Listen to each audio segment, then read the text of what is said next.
Bharatiya Janata party पिछले 10 साल से देश के बड़े मुद्दों पर लोकसभा और विधानसभा चुनाव लड़ती आई है।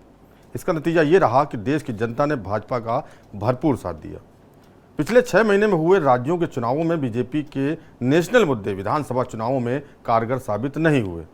दिसंबर 2022 में भाजपा को हिमाचल प्रदेश की सत्ता गंवानी पड़ी, पंजाब में भी आम आदमी पार्टी की सरकार बनी और अब कर्नाटक में भी भाजपा को करारी हार का सामना करना पड़ा है। इन 3 राज्यों के चुनाव परिणाम के बाद विधानसभा चुनावों में भाजपा ने अपनी चुनावी रणनीति बदल दी है। आगामी दिनों में होने वाले विधानसभा चुनावों में जीत के लिए बीजेपी नेशनल मुद्दों के साथ लोकल मुद्दों को भी चुनावी घोषणा पत्र में शामिल करने जा रही है ताकि फिर प्रचंड जीत हासिल कर सके। देखिए स्पेशल रिपोर्ट। राजस्थान के लिए बीजेपी का चुनावी प्लान, कांग्रेस की रणनीति के जरिए मात देने की तैयारी। तो राज्यों में हार के बाद बीजेपी की खास रणनीति, नाराज कांग्रेसियों पर बीजेपी की नजर, राष्ट्र के बजाय स्थानीय मुद्दों पर फोकस करेगी बीजेपी, सत्ता विरोधी माहौल का फायदा उठाने की योजना।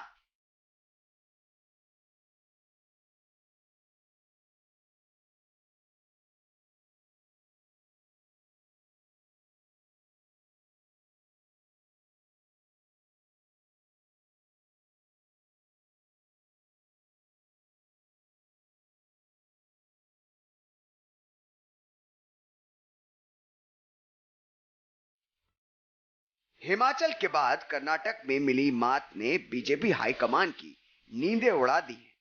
कारण साफ है कि राष्ट्रीय मुद्दों पर बीजेपी को महत्व न मिलना। इसी कारण सत्ता से बाहर हुई बीजेपी ने राजस्थान चुनाव के लिए नई रणनीति पर विचार शुरू कर दिया है। बीजेपी अब राजस्थान में स्थानीय मुद्दों पर फोकस करेगी। आपको बता दें कि कर्नाटक और हिमाचल प्रदेश में भाजपा ने राष्ट्रीय मुद्दों पर चुनाव लड़ा, लेकिन कांग्रेस ने राजस्थान सरकार की पुरानी पेंशन बहाली सहित स्थानीय मुद्दे उठाए। कांग्रेस को इसका फायदा मिला और भाजपा दोनों राज्यों में सत्ता से बाहर हो गई। खास बात यह है कि भाजपा के लिए राजस्थान में सत्ता विरोधी माहौल की वही स्थितियां पक्ष में हैं जो हिमाचल और कर्नाटक में कांग्रेस के पक्ष में थीं।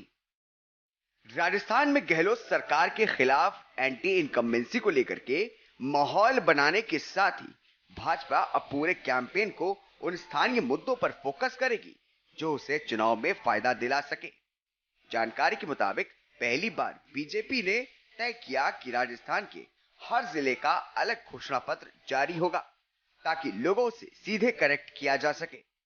बात भ्रष्टाचार के मुद्दों की करें तो भाजपा की रणनीति है कि जिस तरह कर्नाटक के भ्रष्टाचार के मुद्दे पर कांग्रेस ने पूरा कैंपेन फोकस किया, उसी तर्ज पर राजस्थान में कांग्रेस सरकार के खिलाफ भ्रष्टाचार और अस्थिर सरकार जैसे मुद्दों को लेकर जनता के बीच जाएंगे।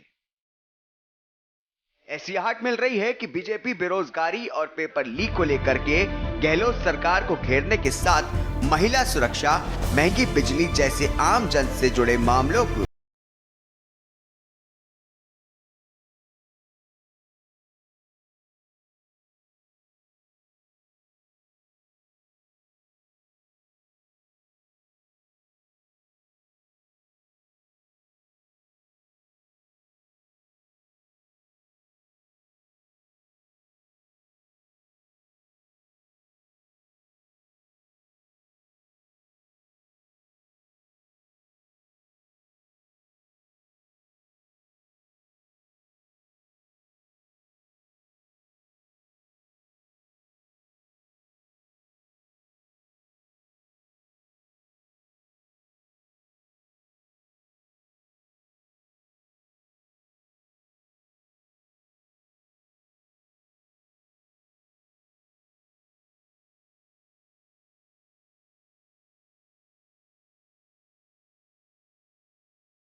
बता दें कि राजस्थान में एससी रिजर्व सीटें 34 हैं, लेकिन भाजपा के पास मात्र 12 सीटें ही हैं।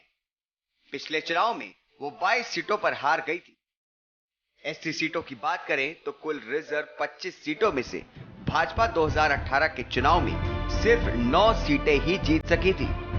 जीत के फॉर्मूले पर अमल के तहत कांग्रेस में प्रभावी माने जाने वाले नेताओं पर बीजेपी की नजर है, जो किसी कारण से पार्टी से असंतुष्ट है। इसके अलावा पिछली बार कांग्रेस में जहां बगावत हुई, उन सीटों पर भी भाजपा का फोकस है। चुनाव से पहले सुभाष महरिया की तरह ही पार्टी कांग्रेस से कई नेताओं को तोड़ करके बीजेपी में ला सकती है। वसुंधरा सरकार में कथित भ्रष्टाचार के खिलाफ जांच की मांग पर पहले अनशन और फिर 5 दिन की जन संघर्ष यात्रा निकालने वाले पूर्व डिप्टी सीएम सचिन पायलट की 15 मई की सभा में मंत्री राजेंद्र गोड़ा ने अपनी ही सरकार पर भ्रष्टाचार के सारे रिकॉर्ड तोड़ देने का आरोप लगाए थे। इस मुद्दे को बीजेपी ने पकड़ लिया। बीजेपी अध्यक्ष सीपी जोशी ने कांग्रेस सरकार में 50% कमीशन के आरोप लगाकर इसे हवा दे दी। बीजेपी की रणनीति है कि कांग्रेस सरकार के भ्रष्टाचार के इस मुद्दे को इतना उछाला जाए कि लोगों में यह मुद्दा चुनाव तक पूरी तरह से छा जाए।